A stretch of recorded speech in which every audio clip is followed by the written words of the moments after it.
क्षेत्र में मुजफ्फरनगर लोकसभा को कि भाई ये जो टिकट है इसे बदल दो आप। लेकिन अहंकार इतना था इस पार्टी में, इन्होंने कहा कि हम बदलेंगे भी नहीं और तुम्हारे मुंह पर तमाचे भी मारेंगे यहाँ।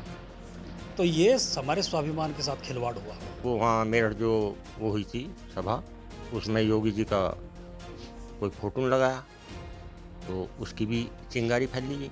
तो ये जो बात आपको लगता है कि जो बात कही जा रही थी कि योगी जी को हटाया जाएगा, क्या इस वाले मामले में भी काम किया? हाँ जी, इस मामले में भी लोगों की भावना बदली। क्या लगता है आपको हटाया जाता है या नहीं? वो तो अगला टाइम बता जी। जो अगर इनका अहंकार जो होता है परमात्मा की खुराक होती है जी, इन्हें अहंकार था। कैंडिडेट से नाराज़गी थी यहाँ लोगों में, जैसे कि जातिवाद ज़्यादा था उसमें। और दूसरा, ये विधानसभा के कुछ चुनिंदा लोग थे जिनके कहे अनुसार काम करता था वो। कोई भी सामाजिक कार्य के लिए कोई आदमी जाता था उसके पास तो मीठी गोली देता था, फिर उन चुनिंदा लोगों से पूछा जाता था कि इस कार्य करें या ना करें। नहीं, ये सिर्फ जो हम बात कर रहे हैं, क्या सिर्फ ये एक प्रत्याशी तो एक सीट पे हो गए? क्या एक ही सीट पर नाराजगी थी या सब जगह नाराजगी? नाराज़गी सभी जगह थी। नमस्कार, यूपी तक में आपका स्वागत है। मैं हूं उस्मान चौधरी। 2024 का लोकसभा का जो रिजल्ट आया है उसमें बीजेपी को वेस्ट यूपी में बड़ा झटका लगा है। और यूपी की बात करें तो आधे से ज़्यादा सीट जो INDIA गठबंधन है उसने जीती हैं। और क्योंकि बीजेपी का नारा था 80 में से 80, 400 पार, लेकिन यूपी में कहीं ना कहीं बीजेपी को एक बहुत बड़ा झटका और डेंट लगा है। हम आज मौजूद हैं मेरठ के सरधना जो विधानसभा क्षेत्र है, और लोकसभा जो लगती है वो मुजफ्फरनगर लगती है। और संजीव बालियान यहाँ से बीजेपी के प्रत्याशी थे, मंत्री रहे हैं, लेकिन चुनाव हार गए। खेड़ा जो है, खेड़ा कहलाता है ठाकुर चौबीसी का सबसे मेन गांव है। और आज हम ठाकुर बहुल्य उस गांव में आए हैं और यहाँ पूछेंगे, क्योंकि चुनाव से पहले हमने देखा कि कहीं ना कहीं ठाकुरों की एक नाराज़गी इस पूरे मामले पर दिखाई दे रही थी। इसी गांव में पंचायत हुई। और खेड़ा के मैं आपको बताऊं कि जो 24 गांव, 24 ही कहलाती है, 24 गांव जो ठाकुरों के हैं, उनकी ये एक हेडक्वार्टर की तरह है। जो भी यहाँ फैसला होता है वो 24 के 24 गांवों को मानना होता है। 24 ही एक कहलाता है कि 24 गांवों को लेकर के एक मेजॉरिटी बन जाती है, और उनका एक जो हेडक्वार्टर है वो खेड़ा है। यहाँ पर हम लोगों से बात करेंगे कि आखिर जो बीजेपी को ये झटका लगा है, डेंट लगा है, उसके पीछे क्या है, मतलब क्यों ऐसा हुआ। सर, अरे भाई, मैं पूछना चाहता हूँ कि क्या लगता है बीजेपी की जो झटका लगा है, डेंट है, वो क्यों? देखिए, मैं आपको बता दूं भाई साहब, ये बहुत टाइम से हम कहते आ रहे थे, और ये 2 साल से हमने ये कहा था इस क्षेत्र में मुजफ्फरनगर लोकसभा को कि भाई ये जो टिकट है इसे बदल दो आप। लेकिन अहंकार इतना था इस पार्टी में, इन्होंने कहा कि हम बदलेंगे भी नहीं और तुम्हारे मुंह पर तमाचे भी मारेंगे यहाँ। तो ये हमारे स्वाभिमान के साथ खिलवाड़ हुआ। एक पॉइंट तो ये था। दूसरा क्या हुआ कि यहाँ लोगों को लगा, योगी पूरे उत्तर प्रदेश में, कि योगी आदित्यनाथ के खिलाफ एक षड्यंत्र चल रहा है। उसका सबसे पुख्ता जो एक उदाहरण था वो मेरठ में जिस टाइम प्रधानमंत्री आए थे तो उनका फोटो ना होना योगी जी का, ये यहाँ के लोगों के दिमाग में उतर गया। और उसको लेके यहाँ पे एक रणनीति तय हो गई थी। रणनीति तो राजपूत उत्थान सभा ने पहले से ही बना ली थी, 2 साल पहले से ही, और हम लगातार इस पर संघर्ष कर रहे थे। लेकिन ये जो कारण चलते चले गए, ये तात्कालिक कारणों ने बहुत ही महत्वपूर्ण काम करा हमारे आंदोलन में। अच्छा, ठाकुरों ने वोट नहीं दिया बीजेपी को? ठाकुरों ने वोट दिया है, लेकिन जो कटा है 100% जो ठाकुर वोट देता था, जो रुका है और जो कट के आधे से ज़्यादा उधर गया है, ये महत्वपूर्ण कारण रहा है हार का। आपने देखो कि 24 का खेड़ा गांव है ये, मैं यहाँ की बताता हूँ आपको कि पिछली बार 5200 वोट पड़े थे यहाँ पे, इस बार 2400 वोट पड़ा है। और 2400 के बाद भी 1247 वोट साइकिल पे चला गया, हरिंदर मलिक पे चला गया। तो इनके पास बचा क्या? तो ये हर गांव की कंडीशन रही। पहले जो 5400 वोट था वो किसको गया था? वो संजीव बालियान को गया था एक तरफा, और यहाँ से 10-20 वोट गए होंगे किसी और पार्टी पे, नहीं तो किसी पे नहीं गए कभी। संजीव बालियान को लेकर के विरोध था, बीजेपी से कोई शिकायत थी या और कोई फैक्टर था? शुरुआत तो संजीव बालियान को लेके ही थी, और जिस तरह का यहाँ पे एक माहौल बना हुआ था, ये अग्निवीर वाला जो मामला था, कह नहीं रहे थे लोग, राष्ट्रवाद के नाम पे उसको पी रहे थे, लेकिन हमारा एक बच्चा यहाँ डेथ हुई, कपसाड़ गांव पड़ता है हमारे 24C का, उसकी डेथ हुई क्योंकि पार्शलिटी भी हुई, और इन्हीं के चलते हुई वहाँ पे पार्शलिटी। हमने कहा भाई इस आदमी को बदलो, ये आदमी सर्व समाज के लिए नहीं है, ये कहीं ना कहीं दिक्कत करता है, लेकिन हाईकमान ने नहीं समझा, नहीं माननी बात, किसी ने किसी से कोई बात करने की कोशिश ही नहीं करी, और एक जो कोर वोट बैंक था उसको रुष्ट कर दिया। उसका एक बहुत बड़ा कारण रहा, सबसे बड़ा कारण यही लगता है। बहुत बड़ा कारण, छोटा कारण नहीं है। क्षत्रिय समाज जो 100% वोट देता था, उसको रुष्ट करना भारतीय जनता पार्टी के ताबूत में कील साबित हुआ। बाबूजी, आपका क्या कहना है, क्या कहेंगे आप कि बीजेपी को जो ये डेंट लगा है वो क्यों? नाम बता दीजिए पहले अपना। नाम रणवीर सिंह। जी, क्यों लगा? मतलब बीजेपी की हार जो यूपी में हुई है ख़ास तौर से, और वेस्ट यूपी में जो झटका लगा है, और मुजफ्फरनगर की ये विधानसभा है, यहाँ पर भी बीजेपी को झटका लगा है। ये तो ऐसा कारण है इनका का, यहाँ से जैसे मोदी जी आए थे मेरठ में, एक तो योगी जी का नाम नहीं लिया गया वहाँ, ना उनका फोटो था, और वहाँ से सच्ची बात तो यह है, ठाकुर को नाराजगी, यहाँ जितनी भी 2 पंचायत ही सहाय, अमित शाह जी आए ही आए, इन्होंने राजपूतों का ना इंडिया में जाटलैंड करी। पता नहीं राजपूतों के दिमाग में क्या घुस गई एकदम नाराजगी, तो भाई तुम्हारा नाम नहीं ले रहे। और ये कपसाड़ वाला कांड भी सही है। और दूसरा काम यह है कि लोगों की भावना जो थी भाजपा के खिलाफ नहीं थे, बालियान जी तेन खिलाफ थे, को थोड़ा सा उन्होंने इधर को गौर नहीं करी, पहले 10 साल से रह गए। और तीसरा काम यह है कि उन्होंने कहा था अब किसान तो जाटी है और तो सब रहा है, लोगों को ऑटोमेटिक दिलों में मनों में आई ये बात है। वोट गिन भी नहीं गए लोग, वोट यहाँ 40 या 42% जो है नहीं, जबकि 90-95% कर दे, तो उनके दिमाग में आई भाई और हमसे वोट भी दे रहे यार, वो नहीं, फिर गुस्से में वोट भी गिरन गए, वो ना भाजपा गिरन गए ना साइकिल की, पोल बहुत कम हुआ, किसी ने रोके भी नहीं, बाप की तुम्हारी मर्जी है। अन्य हम तो राजपूत तो जितना भी यूपी में या हिंदुस्तान में 565 रियासत थी राजपूतों की, राजपूतों ने 35 बिरादरी की सेवा करी, और 35 बिरादरी में महिला रही थी। हमने तो इन लोगों के लिए अपनी रियासत भी ध्यान कर दी, पर हमारी बात पर गौर नहीं करी गई, कोई गौर नहीं करा गया, कोई नहीं गौर करी, वही नाराजगी थी, वही नाराजगी थी, वोट नहीं दिया, वोट नहीं दिया। मन में बस ये भावना आई भाई ये बूझ तो रही नहीं हमें, कम से कम हमारे यहाँ पे टिकट का बंटवारा जो चला, हम आस लगा बैठे थे, हमें गाजियाबाद से मिला है, मेरठ से मिला है, मुजफ्फरनगर से मिला है, सहारनपुर से मिला है, कहीं से तो टिकट मिले, कोई हमारी बात पर गौर ही नहीं करी उन्होंने। बाबूजी, आपका क्या नाम है? जगमाल सिंह जी। क्या कहना है आपका, जो वेस्ट यूपी में ख़ास तौर से बीजेपी को हम एक तो जी बीजेपी के समर्थक थे, हमने तो जब से होश से मारा हम तो बीजेपी की समर्थक रहे, लेकिन अपने स्वाभिमान के खातर लड़े जी। क्या स्वाभिमान में ऐसी चोट लग गई थी? हम बालियान जी बुलाए 2 साल पहले, एक 2-3 किलोमीटर का टुकड़ा जी, हाँ, उनसे रिक्वेस्ट करी अगर जी आप हमें इसे बनवा दो, और वहाँ हर साल 10-15 हज़ार रुपये के तो लोगों को टायर फूट जाओ जी, ऐसे ऐसे मोटे गट निखर रहे जी। तो हमारा तो मेन मुद्दा ये था जी, कोई काम उन्होंने हमारी तरफ को कोई नज़र नहीं करी कि भाई राजपूतों में कुछ काम हो जाए। बीजेपी को से नाराजगी थी, प्रत्याशी से थी? प्रत्याशी से थी जी, हाँ जी। लेकिन यहाँ का तो प्रत्याशी है, लेकिन उसके बाद में भी बताया जा रहा है कि वेस्ट यूपी में जगह जगह जो ठाकुरों ने वोट जो है वो बीजेपी को दिया या कहीं और दिया है? बस बीजेपी को भी दिया जी, वो तो फिर चिंगारी फैली गई जी, वो तो फिर बीजेपी के हराने के चक्कर में लग गई जी।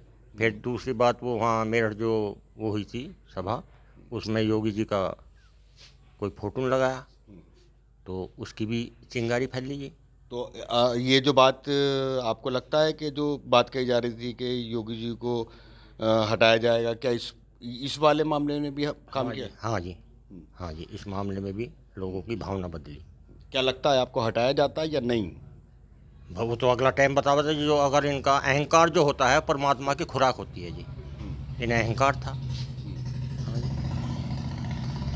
यहाँ और लोग भी हैं जिनसे हम बात करेंगे कि आखिर जो इतना बड़ा डेंट बीजेपी को लगा है उसमें क्या ऐसी नाराज़गी थी। क्या नाम है आपका? नाहर सिंह। नाहर सिंह। नाहर सिंह जी, क्या कहना है इस मामले पे कि जो बीजेपी को एक झटका लगा है, आधे से ज़्यादा यूपी की बात करें तो आधे से ज़्यादा सीट INDIA गठबंधन ने जीती हैं। क्या ठाकुरों को नाराज़गी थी? ठाकुरों ने किसको वोट दी और बीजेपी की हार क्यों? देखो, ये नाराज़गी तो थी राजपूतों की बहुत ज़्यादा, क्योंकि बीजेपी के हम सब बीजेपी के थे यहाँ सब। पर सबसे बड़ी बात ये एक तो ये होती कि टिकट का बंटवारा सही नहीं हुआ। जैसे भी योगी ने भी कहा कि टिकट मेरी मर्जी से दो नहीं दिए गए, वही बात लोगों में फैलती चली गई। और एक फिर यहाँ बालियान के खिलाफ थे, क्योंकि बालियान ने यहाँ कोई भी एक तो पक्षपात बहुत था, जातिवाद उसका अंदर बहुत ज़्यादा था, तो ये कारण था उसका। ज़्यादा तो और तो मैं नहीं कहूँगा। नहीं कहिए आप, और जो कोई बात है तो कहिए। ना नहीं और नहीं, इससे पूछो, बस इतना ही कहूँगा मैं। जी, क्या नाम है आपका? चेतन सोम। चेतन जी, क्या कहना है? आपने सवाल तो मेरे सुन ही रहे हैं कि नाराज़गी और एक मामला आया कि क्या योगी जी को हटाएंगे, इस टाइप से भी चीज़ें आएंगी। क्या कहना है? कैंडिडेट से नाराज़गी थी यहाँ लोगों में, जैसे कि जातिवाद ज़्यादा था उसमें, और दूसरा ये विधानसभा के कुछ चुनिंदा लोग थे जिनके कहे अनुसार काम करता था वो। कोई भी सामाजिक कार्य के लिए कोई आदमी जाता था उसके पास तो मीठी गोली देता था, फिर उन चुनिंदा लोगों से पूछा जाता था कि इस कार्य करें या ना करें। नहीं, ये सिर्फ जो हम बात कर रहे हैं, क्या सिर्फ ये एक प्रत्याशी तो एक सीट पे हो गए? क्या एक ही सीट पर नाराज़गी थी या सब जगह नाराज़गी थी? नाराज़गी सभी जगह थी। टिकट के बंटवारे को लेकर राजपूतों का नेतृत्व तो खत्म कर दिया पार्टी ने। तो जब राजपूतों का कोई धरवर ही नहीं रहा पार्टी में, तो पार्टी के लिए क्यों मरे? उनका जहाँ मन करा वहाँ गए वो। कुछ गलत किया इन्होंने? नहीं, मैं तो आपसे पूछ रहा हूँ, क्या ये जो एक बात कही जा रही थी कि बाबा को हटाएंगे, यानी कि योगी जी को हटाएंगे, क्या इसका भी असर था? ये तो चर्चाएं चल रही थी। मोदीपुरम सम्मेलन हुआ था, चौधरी अजीत सिंह को सम्मान मिला था, वो क्या था, भारत रत्न। तो उसके चलते पोस्टर पे योगी जी का फोटो नहीं था। चौधरी चरण सिंह जी को दिया गया था भारत रत्न जी। तो योगी जी का फोटो नहीं था। इस बार लोगों में नाराज़गी हुई कि हमारे योगी जी का फोटो नहीं है इसमें। अच्छा, इस बार लोगों में नाराज़गी हुई कि हमारे योगी जी का फोटो नहीं है इसमें। अच्छा, इसके अलावा भी कुछ और नाराज़गी थी। क्या नाम है भाई आपका? मेरा जी मुदित सोम। मोदी जी, क्या कहना है इस पे? कुछ और भी नाराज़गी थी या क्या वजह थी जो छोटी छोटी, जैसे प्रत्याशी का टिकटों का चयन, या इसके अलावा फिर जातिगत के जातियों में बढ़ गए? उस्मान भाई, आप पहले भी इंटरव्यू के लिए आए हो और आपने क्षेत्र में घूमा है, 24 को आप अच्छे तरीके से भली भांति जानते हो। क्षेत्र में इस बीजेपी के अलावा यहाँ पर कुछ नहीं चलता था, एक तरफा बीजेपी। लेकिन जब से बालियान जी क्षेत्र में सांसद बने, एक धीरे धीरे धीरे धीरे जाति समीकरण यहाँ बढ़ता चला गया। क्या जो माननीय सांसद जी हैं उनको किसी एक जाति विशेष पे बात करनी चाहिए, सर्व समाज को साथ लेकर चलना चाहिए। ये बात चिंगारी बढ़ गई इतनी कि अब इस चुनाव में आकर ये खामियाजा बालियान को भुगतना पड़ा, सिर्फ एक अपने जातिवाद फैक्टर पे अहंकार। कहीं अगर वो सम्मान किसी गांव में जा रहे हैं, आप हमारे इस क्षेत्र में अब जब पूरे उसके लिए आए, वोट मांगने के लिए आते हैं, गांव के हर एक आदमी को नज़रबंद कर दिया गया, फोर्स लगा दी गई, आप इस तरीके से वोट नहीं ले सकते। वो उनको खामियाजा मिला। भाजपा, मैं आपके चैनल के माध्यम से एक बात और ये बताऊंगा कि भाजपा के जो शीर्ष नेता हैं, उन नेताओं को सिर्फ ये गलतफहमी रही कि पश्चिमी उत्तर प्रदेश जाट लैंड है। यहाँ पर जाट के साथ साथ 36 बिरादरी रह रही हैं। यहाँ सैनी समाज है, राजपूत समाज है, ब्राह्मण समाज है, यहाँ पे और भी जाति रहती हैं। क्या भाजपा के इतने बड़े नेता जो हमारे गृह मंत्री हैं, वो जिस रैली करवा रहे थे उस रैली में आवाज़ लगाते हैं, क्या जाट लैंड वालों, आपकी आवाज़ कहाँ गई? वहाँ पे जो और समाज का आदमी बैठा था, क्या उसको ये बात आहत नहीं हुई होगी? तो इस फैक्टर को लेते हुए समाज का रुख बदलता चला गया। जो 19 तारीख में यहाँ चुनाव था, यहाँ पे इस चीज़ का फर्क पड़ा। उसके बाद जहाँ जहाँ चुनाव, आप अनुप्रिया पटेल का बयान, चुनाव से एक दिन पहले आप उनका बयान सुनिए। उनका क्या बयान था कि अब राजा रानियों के पेट से पैदा नहीं, अब ईवीएम पैदा करती है। तो अहंकार के शब्द थे। क्या ईवीएम राजा बनाती हैं? राजा जनता बनाती है। जनता का चुना हुआ आदमी वो राजा होता है। आपका ईवीएम का मतलब क्या था कि ईवीएम से जिसकी वोट ज़्यादा गिरेंगे वो राजा बन जाएगा? तो ईवीएम का बटन कौन दबा रहा है? जनता दबा रही है। तो जनता का बनाया हुआ राजा बनता है, ना कि ईवीएम का। मतलब आपका कहना है कि जो यहाँ से चिंगारी उठी फिर वो आगे चलती चली बिल्कुल, आप देखिए 19 तारीख में पहला चुनाव हमारे यहाँ पे था। यहाँ से भाजपा का जो कैंडिडेट थे बाल्यान जी, सहारनपुर में लगा लीजिए, प्रदीप चौधरी, कैराना, मेरठ का चुनाव, मेरठ के चुनाव में आप ये बताइए, जो यहाँ पर कैंडिडेट थे वो मुंबई से उठा कर इनको यहाँ थोपा गया। यहाँ पर उन्हें इस क्षेत्र की क्या नॉलेज है? क्या उन्हें पता था कि किस क्षेत्र में कहाँ क्या विकास होना है, किस क्षेत्र में पानी की समस्या है, किस क्षेत्र में किसान की समस्या है, किस क्षेत्र में समाज को क्या ज़रूरत है? वो आए चुनाव से एक दिन पहले, 2 दिन पहले, 4 दिन पहले, उनका सबसे पहले आने के उतरते हैं फ्लाइट से, दिल्ली मेरठ पहुंचते हैं कि भाई मेरे रहने की व्यवस्था कहाँ है। कैंडिडेट सबसे पहले ये कहता है कि भाई मुझे क्षेत्रवादियों से मिलवाओ, मुझे समाज से मिलवाओ। वो रहने की व्यवस्था पूछ रहे हैं। वो ट्वीट कर रहे हैं कि मैं जब सांसद बन जाएंगे उसके बाद रोड मैप तैयार करेंगे। ये एक नेता का विजन होता है। विजन वो होता है जो नेता समाज को साथ लेके चले, उसको रोड मैप पता हो।